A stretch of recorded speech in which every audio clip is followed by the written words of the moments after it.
the instrumental panel and I'll check. So this is the issue that I'm facing with the vehicle power supply control module. So that'll be related to the battery issue, battery charging system issue or monitoring issue. So I'll check the rail sim and see the fault code that I'll see in the rail sim.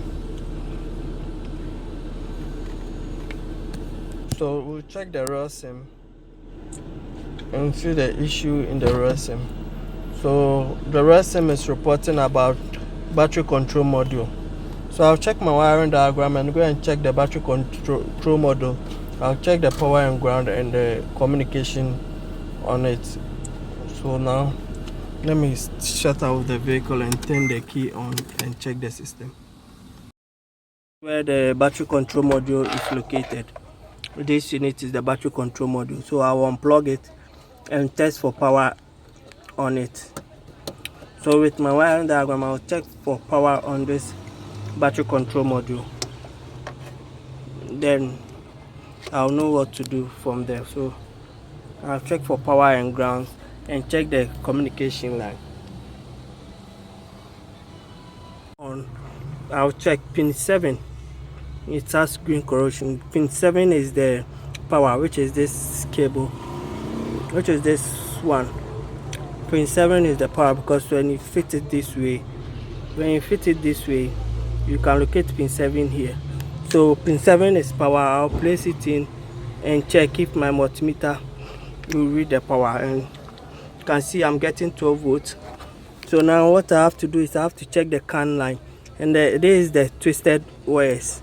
These two, and the brown and red are the CAN line. So I'll check on them and see which one is. So check on this and see what I'm getting, and I'll check on my scope, and my scope is reading the CAN network. So I'll change the pin to the other one, which is this one is CAN high, which is CAN low. When I turn it to CAN low, you can see my scope is not reading anything and my battery voltage is 0. Yeah, it's 0. So I don't know if it is short to ground.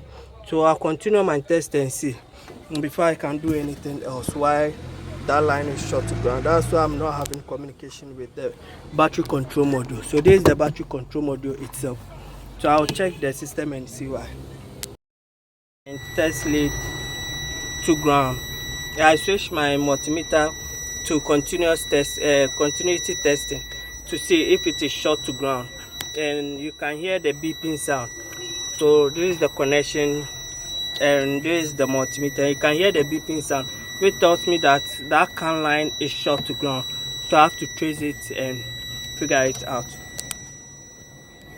Seen from the back of the vehicle, now I came here and cut this wire because I'll later join it, because I wanted to know if it is from this side, this part of the vehicle, or it's from this part of the vehicle. So when I cut this side and I tested, when I test at this point, it's from this side. So that means I have to move forward with my testing, and I've gone to see the CAN B as it is on my scope, as it is on it. I've gone to see the CAN B, and on the CAN B, which is the brown, on the CAN B, which is the brown end, on the CAN B, all the cone, all of them that I test beeps on the brown wire. So all of them that I test beep. So now what I'll do is I have to find, so you can hear the beeping sound. When I change it, you can hear the beeping sound.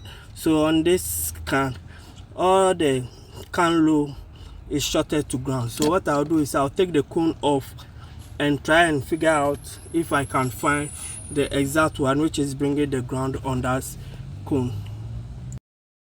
Now after diagnosing or after tracing the wires, I came to find out that one of these cone is having the ground, so which is this one.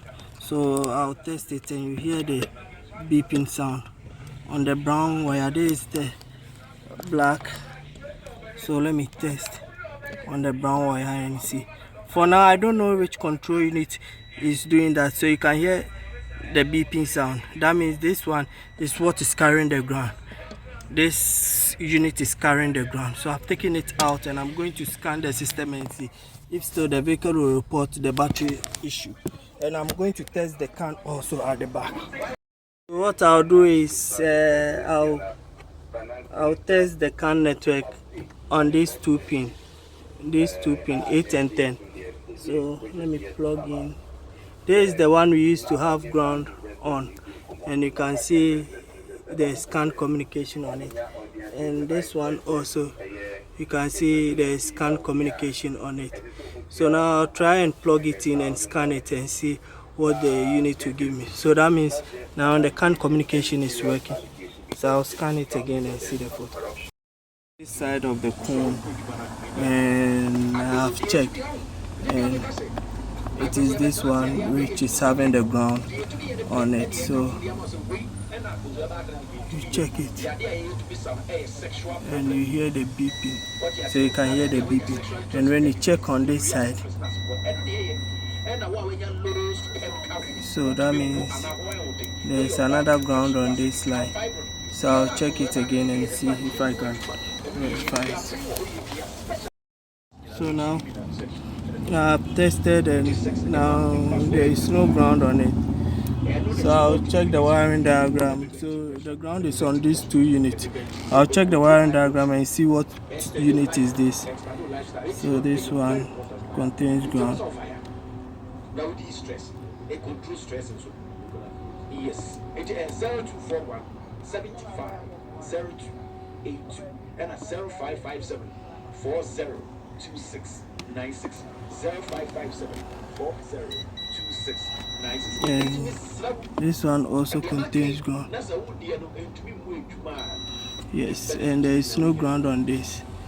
That means there is no ground on this. That means now I've seen the two control unit which contains the ground. So what I'll do now is I'll scan the system and see if I'll be able to communicate with the other line. After several hours of diagnosing, now I've connected on the brown wire and I've taken the two control units which is causing the CAN load to go to ground. And now you can see my CAN network is working perfectly. So I can even switch it to the CAN high and switch it to the CAN high, and you can see the CAN high, there is enough communication. So I'll scan the system and see if I could get any other fault code in the system. So now I'm done with it. So after scanning, then I can say it's from the unit or it's from something. So now I'll start scanning. Long diagnosis, I disconnected this cable.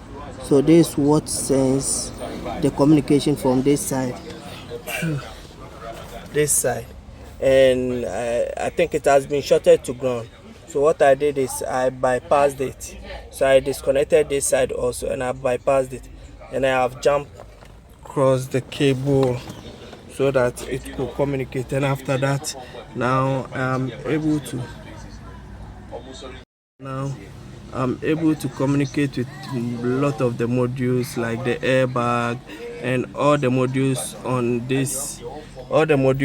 this side. Also I'm able to communicate with them apart from the battery issue. So I'll tell the customer to replace the battery unit.